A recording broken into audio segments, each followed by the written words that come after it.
ఇక మరి దేశీయ అంశాల్లోకి వస్తుంటే అందరూ ఎదురు చూస్తున్నటువంటి pre election vote on account budget నిన్న నిర్మలా సీతారామన్ గారు లోక్సభలో ప్రవేశపెట్టడం జరిగింది. అందరూ అనుకున్నట్టే ముందుగా మేజర్ చేంజెస్ అయితే as far as taxation is concerned మనకి ఏది లేదు. ఐ థింక్ తర్వాత మళ్ళీ మేలో పెట్టే బడ్జెట్లో కొన్ని రిలీఫ్స్ రావచ్చు అని అనుకుంటున్నారు. ఆవిడ ఇన్ఫ్యాక్ట్ చెప్పడం మొరార్జీ దేశాయ్ తర్వాత as a finance minister she has presented more number of budgets అని. సో అది బీజేపీ విజయం వెనకాల ఒక ఇదిగా చెప్పుకోవచ్చు. సరే, ఆవిడ పెట్టిన బడ్జెట్ చాలా జనరంజకంగా ఉందని. ఎందుకంటే ఇప్పుడు బడ్జెట్ ఎలా ఉంది అనేది మనకి జనరంజకంగా ఉందా లేకపోతే పాజిటివ్గా ఉందా లేదా అనేది ఈ stock markets are barometer for this sort of plans and accessions. దాని రియాక్షన్ పెట్టి చూస్తే నిన్న ఎక్కడైతే పోస్ట్ బడ్జెట్లో మార్కెట్ డౌన్ అయిందో ఇవాళ మళ్ళీ స్టాక్ మార్కెట్స్ అబౌట్ నిఫ్టీ ఒక 400 పాయింట్స్ పైన వెళ్ళడము, తర్వాత ఏమో సెన్సెక్స్ ఒక 1400 పాయింట్స్ దాకా వెళ్ళి మళ్ళీ క్లోజింగ్లో కొంచెం ప్రాఫిట్ టేకింగ్తో రావడం అదంతా బాగానే జరిగింది. బట్ ఓవరాల్గా చూసేటట్టయితే మనకి ఈ బడ్జెట్ అందరినీ చాలా సాటిస్ఫై చేసిందని మనం చెప్పుకోవచ్చు. ముఖ్యంగా ఏంటంటే ప్రైమ్ మినిస్టర్ మోడీ గారు ఆయన మొదటి నుంచి చెప్తున్నది సబ్కా సాత్ సబ్కా వికాస్. ఇప్పుడు దానికి సబ్కా విశ్వాస్. సో 2047కి ఇండియా ఏ విధంగా వెళ్తుంది, ఆ తర్వాత జీడిపి గ్రోత్ కానీ వరల్డ్లో మేజర్ పవర్ సెంటర్ కింద అవుతుందనే దానికి వాళ్ళు చేసిన స్టెప్స్ మటుకు చాలా బాగున్నాయి. మేజర్గా మనం చూసుకునేటైతే బడ్జెట్లో ఈ అలొకేషన్ చాలా బాగుంది. డిఫెన్స్కి ఒక 6.2 lakhs crores అలాట్ చేశారు. అలాగే రోడ్ ట్రాన్స్పోర్ట్కి ఏమో 2.78 lakhs crores, రైల్వేస్కి 2.55 lakhs, కన్జ్యూమర్ అఫైర్స్కి 2.13 lakhs, హోమ్ అఫైర్స్కి 2.3 lakhs, రూరల్ డెవలప్మెంట్కి 1.77 lakhs, అగ్రికల్చర్కి 1.27 lakhs.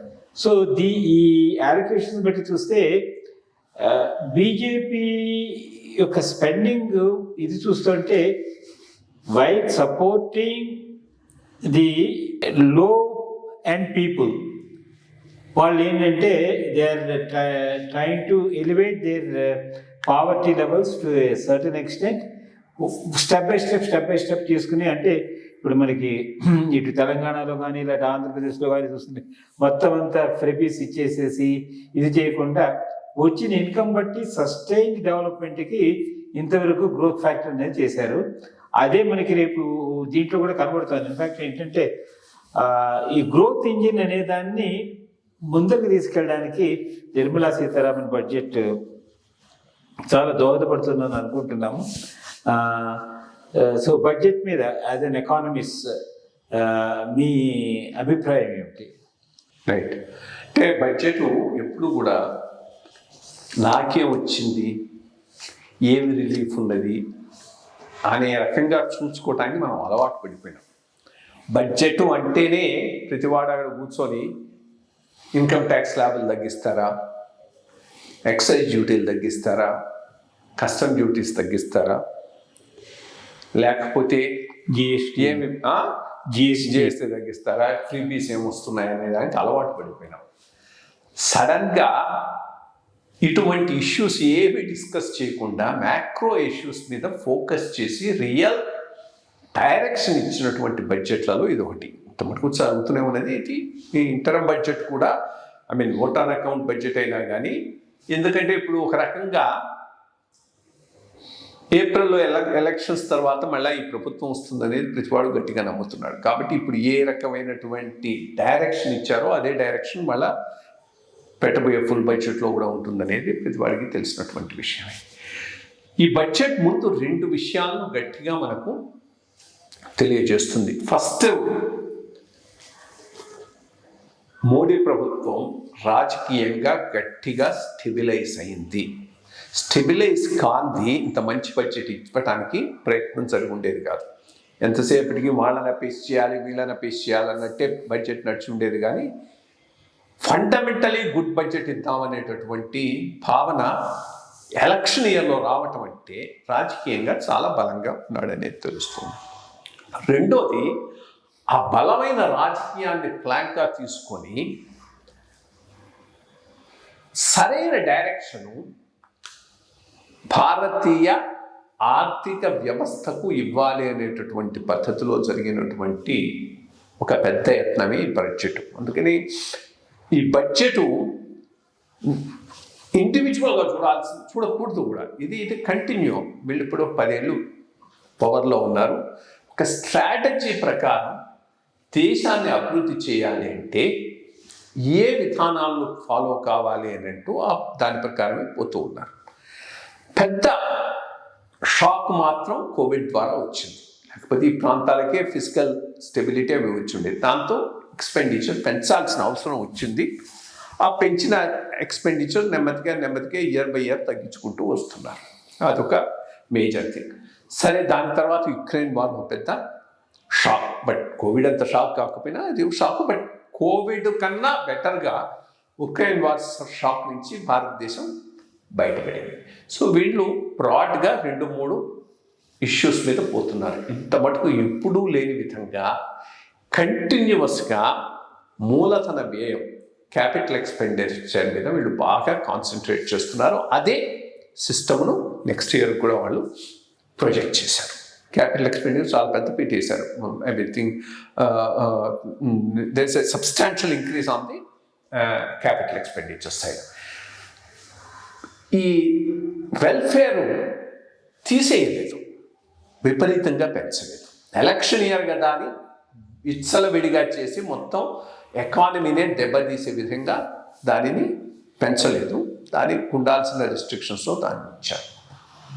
నెక్స్ట్ ఇయర్కు మీరు చెప్తున్నటువంటి ఫిజికల్ డెఫిసిట్ 5.1% ఆఫ్ జీడిపిలో 5.1% కమిట్ అవుతున్నారు. ఇప్పుడు ఈ సంవత్సరం 5.8 అయ్యేటట్టు. జనరల్గా ఎకానమిస్టులు అందరూ చెప్తూ ఉన్నది ఏంటి అంటే, ఈ ప్రభుత్వం వాళ్ళు ఏది ప్రామిస్ చేసిన దానికన్నా ఎక్కువ డెలివరీ చేస్తున్నారు. కాబట్టి 5.1% ఫిజికల్ డెఫిసిట్ ఉంటుందని వాళ్ళు ఎస్టిమేట్ చేస్తే యాక్చువల్గా 4.8 కానీ 4.9 కానీ అయ్యే అవకాశం ఉన్నది. ఈ సంవత్సరం కూడా 5.8 ఇప్పుడు ప్రొజెక్ట్ చేశారు. ఎండ్కి వచ్చేప్పటికే 5.6 కానీ 5.7 కానీ ఉండొచ్చు. ఎందుకంటే కారణం ఏంటంటే ట్యాక్సెస్ బాగా పెరుగుతూ ఉన్నాయి. సో దాని వరకు వీళ్ళు గవర్నమెంట్ బారోయింగ్ తగ్గుతుంది. గవర్నమెంట్ బారోయింగ్ తగ్గింది అంటే, ఇప్పుడు బారోయింగ్ అంతా కలిపి ఇంత ఉంటుంది. దాంట్లో గవర్నమెంట్ ఎక్కువ బారో చేస్తూ ఉందంటే ప్రైవేట్ సెక్టర్కు బారోయింగ్ తగ్గిపోతుంది. దాంట్లో ఇంట్రెస్ట్ రేట్లు పెరుగుతాయి. ఎప్పుడైతే గవర్నమెంట్ బారోయింగ్ తగ్గుతూ ఉంది అనేటటువంటి ఇండికేషన్ వచ్చిందో ప్రైవేట్ సెక్టార్కు ఎక్కువ ఫండ్స్ ఉంటాయి, ఇంట్రెస్ట్ రేట్స్ తగ్గుతాయి అనేటటువంటిది ఒకటి ఎస్టాబ్లిష్ అయింది. అందుకని మీరు గమనిస్తే బ్యాంకింగ్ స్టాక్స్ అన్ని బ్రహ్మాండంగా పెరిగాయి. Just funds are going to be cheaper next year onwards. Capital expenditure బాగా పెట్టారు, డిఫెన్స్ మీద బాగా పెడుతున్నారు, అండ్ డిస్ఇన్వెస్ట్మెంట్ వాటి మీద ఎదురుగా ఉన్నది. సో ఇంకోటి ఇన్నోవేటివ్ ఫండ్ అని 1 lakh crores పెట్టారు దానికి. అది చాలా వెరీ గుడ్ ఐడియా.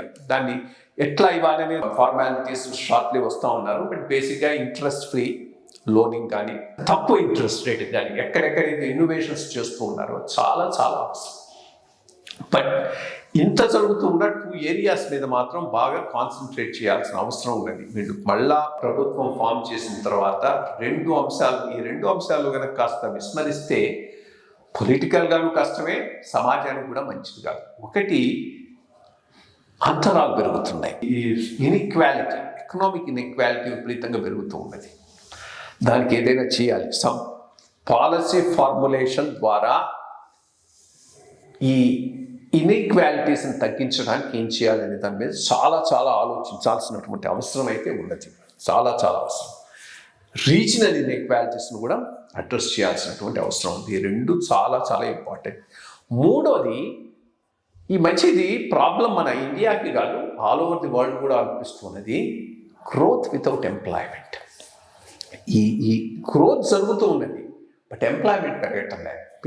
ఇంకా రాను ఇంకా అది పెద్ద ఇష్యూ అవుతుంది. ఆర్టిఫిషియల్ ఇంటెలిజెన్స్ ఇది బాగా వచ్చే కొద్దీ పనిచేయడానికి ఎక్కువ మంది మనుషులు అవసరం ఉండకపోతే మరి అన్ఎంప్లాయ్మెంట్ లెవెల్స్ పెరిగిపోతాయి. ఇది సోషల్ ప్రాబ్లం అవుతుంది. దీన్ని ఎట్లా ట్యాకిల్ చేస్తాం, అది చాలా చాలా ఇంపార్టెంట్ ఇష్యూ. సో బేసిక్గా ఇన్ఈక్వాలిటీ రిడక్షన్ మీద ఒకటి, ఎంప్లాయ్మెంట్ జనరేషన్ మీద ఒకటి, కొంతవరకు గ్రోత్ను ఫోర్గో చేసి కూడా అవసరమైతే కాన్సన్ట్రేట్ చేయాల్సిన అవసరం అయితే ఎంతైనా ఉన్నది. But it's a good budget overall, మంచి బడ్జెట్, మంచి డైరెక్షన్ ఇస్తున్నది. మళ్ళా జూన్ జూలైలో ఇచ్చేటటువంటి రెగ్యులర్ బడ్జెట్లో ఈ కొన్ని ఇష్యూస్ కూడా అడ్రస్ చేసి రైట్ పాత్ మీద, అంటే 5 ట్రిలియన్ ఎకానమీ అన్నారు, ఇంకా ఎక్కువ చెప్తూ ఉన్నారు. అదొకటి కాదు, 5 trillion economy with less inequalities, అది చాలా చాలా important. And then export led growth, అదొకటి చాలా ఫోకస్ చేస్తున్నారు. మంచి ఒక వరవడి వచ్చేసింది గత 10 ఏళ్లలో. అదే వరవడి ఇంకో 10 సంవత్సరాలు కొనసాగితే ఇండియా చాలా టాప్కి వెళ్ళిపోతుంది.